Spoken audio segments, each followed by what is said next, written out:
Hi everyone, welcome to my channel, What's the Juice? Thank you so much for taking your time to be with me today. So today we're going to be talking about another true crime solved mystery. So before we begin, I just wanted to give a disclaimer that I do not mean any disrespect to any of the people that I'm going to mention in this video. This video is for educational purposes only, and the information that I'm going to share is information that I found online and compiled it into one video. All right, so our story starts in Bournemouth in England. Bournemouth was a coastal city in the south part of England. It was a place that had beaches, a happy place, a place pretty much where people used to go for their staycations. It was a place where you would find boats, people having fun, people eating, so it was very touristy. So this was definitely the last place that anyone would expect to hear of a murder, because Bournemouth was known for just being a nice place to vacation. So our story starts on Capston Road. Heather Barnett, who stayed on Capston Road, was 48 years old. She was a divorced single mother. She was born in August 1954. She had two children, Terry, who was 14 at the time, and he was born in 1987. And she also had a daughter who was born in 1991 called Caitlin, and she was 11 at the time. Heather is said to be a wonderful mother. Her sister Denise Lavoie does mention that Heather would go out of her way to make sure that her kids had everything that they needed. Heather was that kind of mother who would drop her children to school and would be waiting for her children to be back home when they get off the bus from school. So she was very involved in her children's life, and she did a great job providing for them. Heather was a seamstress, and she sewed curtains, pillows, cushions, anything of that nature, and it would be custom made because that is what she did. And so as a result of her job, she was staying at home. On November 12th, 2002, Heather went to drop her children at school. Terry, who was 14, and Caitlin got home from school, and as usual, Terry went to his room so that he could change out of his school clothes into his regular clothes. But Caitlin was looking for her mother. She said, look for her mother. So Caitlin went around from room to room, just calling her mother's name, looking for her. Well, people can say she could have gone to the grocery store. She could have gone to the market. So why would Caitlin be concerned in calling her? But Heather was not the kind of mother who would not be home when the children got back from school. So the children were pretty much used to that routine. They knew that their mother would be home, and so that is something that they were accustomed to. So Caitlin was going in from room to room calling her mother's name. She even went to the back where her mother sews, went into the kitchen, everywhere calling her mother's name, and Heather was not responding. So the only place that was left for her to look was the bathroom. But Caitlin was a little bit apprehensive to open the bathroom by herself. She says that she kind of had an eerie feeling that her mother was in that bathroom. So Caitlin went to Terry and said, Terry, I don't want to really peek into the bathroom by myself. Let's go and do it together. So by that time, Terry was dressed. So he said, no problem. They got to the bathroom, and when they opened the door, the sight that they saw was horrific, to say the least. It was awful. Their mother was on the floor, surrounded by a pool of her own blood. And so Caitlin began to scream. She says that she couldn't understand what was going on. She was in shock. She really didn't even know what is happening. She was like in a twilight zone, and she was just screaming and crying. But Terry was able to keep himself composed during that time. He was also able to it's almost as though he kicked into his protective mode, big brother mode. So Terry said, okay, Caitlin, we need to leave the house and call 999, because in the United Kingdom, they use 999 as the number to call for emergency services. So they ran out the house, and Terry called 999. So I'll go ahead and let you listen to the video where Terry is talking to the dispatchers. I need an ambulance and the police. I've got officers en route. What's happened? My mum's just been murdered. This is not a joke. Right, is that your mum I can hear in the background? No, that's my blooming sister. So the neighbors across the street heard Caitlin's screams, and they came running over to see what was going on. They were asking them, is everything okay? What's going on? You know, what happened? And they were like, we found our mother in the bathroom. I think she's dead. So the neighbors started to console Caitlin and Terry, and they said, okay, let's go to our house and you wait for the police there. So that was very gracious of them. So Terry and Caitlin actually went and stayed, not stayed, but was at the neighbor's house for a little bit to allow the police time to get to the house. When the police got there, they brought with them the forensic team. And so their job was to preserve the crime scene so that they could get as much evidence as they need, as well as to be meticulously looking at everything to make sure that they don't miss anything. So they put yellow tape around the house, and then they got in the house. When they got in the house seemed kind of a little bit disorganized, almost as though something had taken place. They looked around the whole house, and then they finally reached the bathroom. When they opened the bathroom, they did see Heather on the floor, just as her children had seen her as well. She had been bludgeoned to death. It looked like she had been killed by a hammer. Also, her breasts had been severed, and they were put on the side of her head. It looked as though the killer had used a scalpel, and the killer had also taken time to slash her body in various places. So this was very strange. So the police decided to spray some luminol.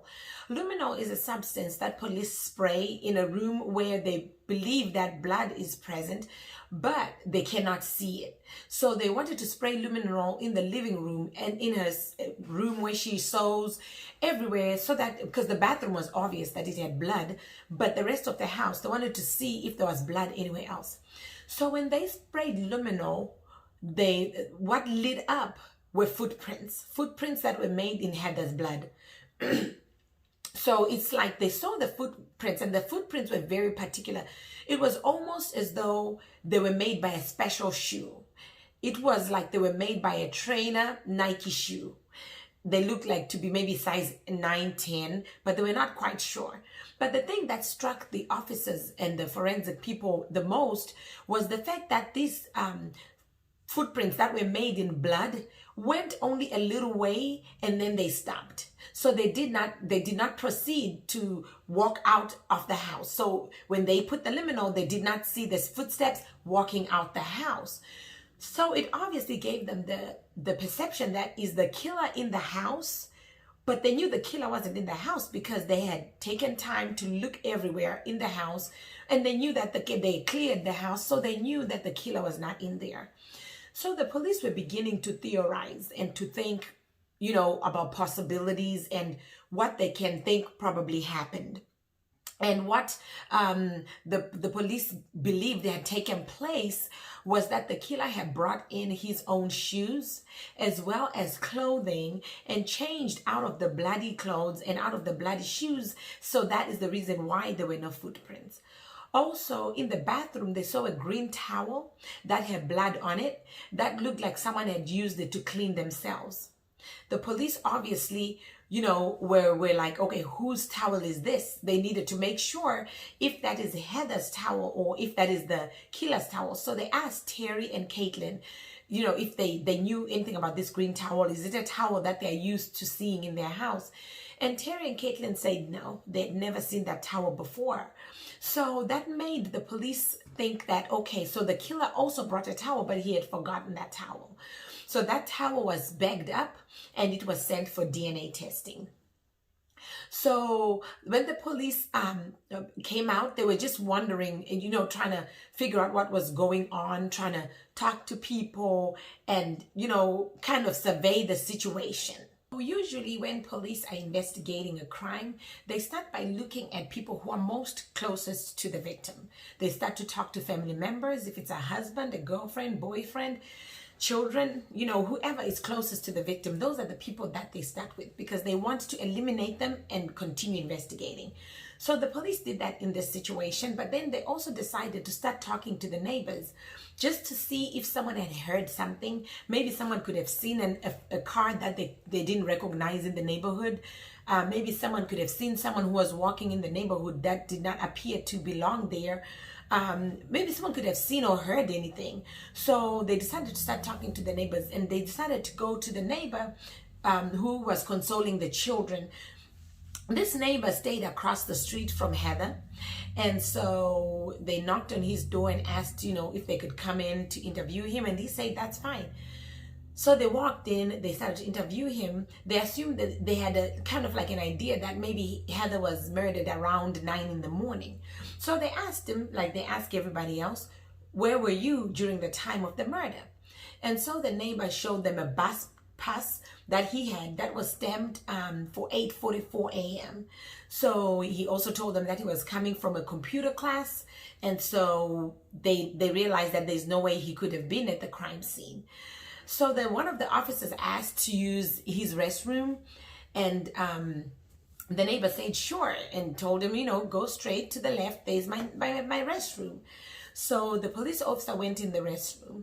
While he was in the restroom, he noticed that there was a pair of Nike trainers that was minced in bleach. So this piqued his interest because it was like, okay, we just saw footprints of Nike trainers that stopped. So, what is this? And great policemen always look into everything. They don't leave anything to chance. So, but they really did think that, okay, he had a solid alibi.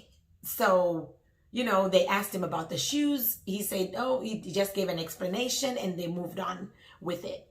And by the way, the neighbor was called Danilo Restivo. He was 39 years old. He was the husband or boyfriend of the lady who was staying there.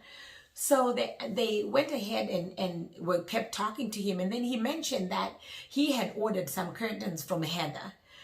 He hadn't picked them up yet. So the officers thought, okay, they want to look more into him because they had seen those Nike trainers and he had been ordering curtains from her. So they wanted to eliminate him and continue to move on with their investigation. So as police officers do, they took Danilo Restivo's name and put it into a police database, because in the police database, it will bring out all the information about Danilo Restivo.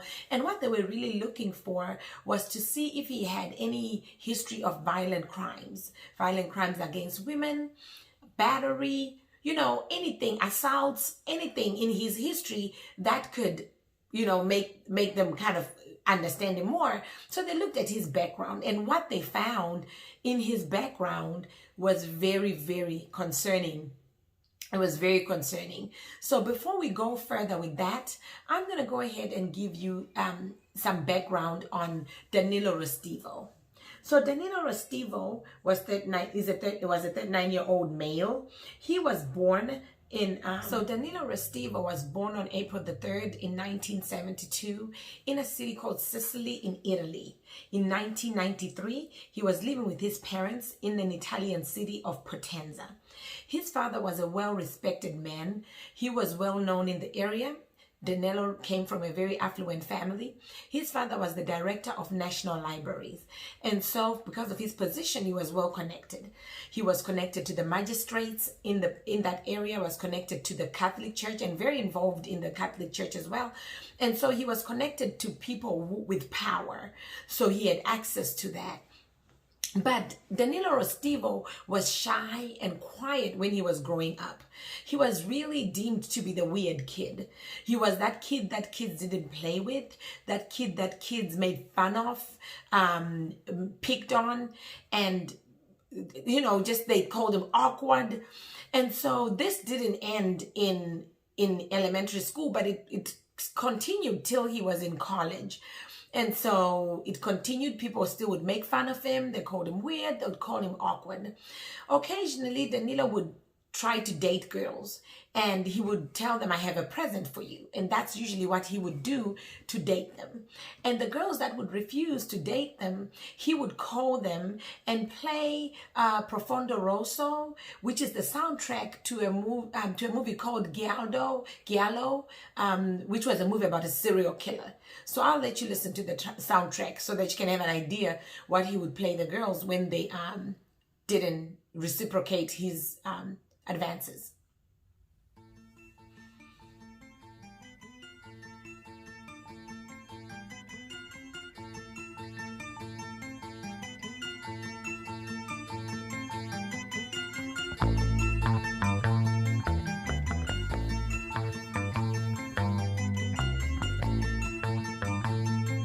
So Elisa Clapps was 16 years old, and she decided to give Danilo a chance. She decided to, and he had said he had a present for her, and so she decided to go ahead and meeting. She didn't have a good feeling about meeting with him, but she thought, I'll be at the church, why not? So she took her friend with her, and so when she got to the church, she found Danilo. The church was called the Most Holy Trinity Church, and this all took place on Sunday, the 12th in 1993. So after Elisa Clapps got to the church and talked to Danilo, she did not return home. So her brother Gildo was very concerned about that. He was looking for her because as it got darker and darker, Elisa was not coming home, and she was only 16. So the brother Gildo went ahead and called the Restivo family and asked to talk to Danilo to find out, if he had seen the sister or anything like that.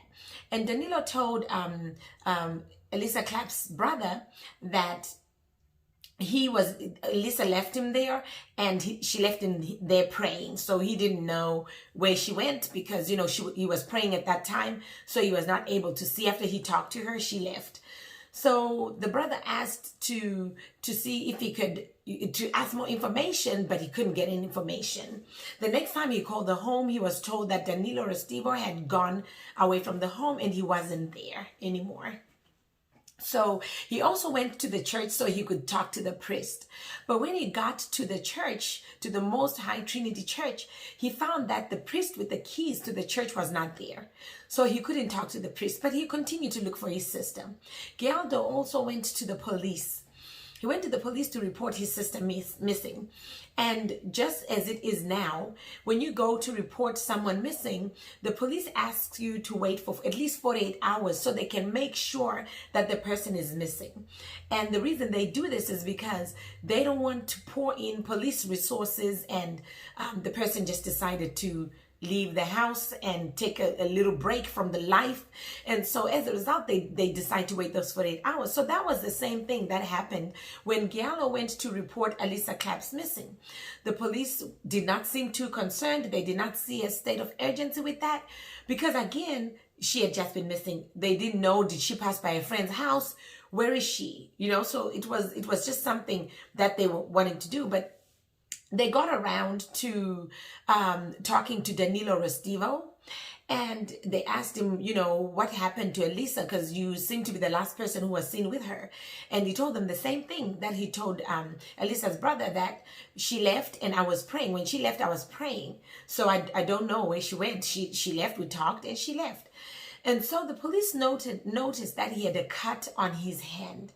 And they asked him, where he had got the cut, and Danilo Restivo said that he had just got the cut from an accident that, he had been. So the police continued to investigate. They also talked to Elisa Clapps' friend who accompanied her to the church and asked her what happened to Elisa. And she said, when I looked for her to go home, she was no longer there. They found that rather suspicious because in their minds, they really thought that probably Elisa left with the friend, making her the last person to have seen Elisa. So, and then another theory that they had was that there was a diary that Elisa used to write in. A page in there was torn out, and it talked something about Albanians. So they thought that maybe Elisa had been kidnapped by Albanians, and Albanians are people from Albania. So that was another avenue that they were pursuing. So they were looking at Danilo Restivo, they were looking at Elisa's friend, and they were also looking at the Albanian man. They ended up arresting all three of them. Danilo Restivo was arrested because they found that he didn't get that cut from an accident, and so they went ahead and arrested him for falsifying information. The friend, the girl who had accompanied Elisa to the church, she ended up being released, but she was arrested initially because they wanted to find out more about, did you go with Elisa, what happened? But she ended up being released, and so was the Albanian man. Danilo Restivo, however, was sentenced to 20 months in prison, and when he was done with his sentence, he decided to relocate. So the place that he decided to relocate to was Bournemouth, England, where our story begins. And he moved in with a woman that he had met online. The woman lived across from Heather's house.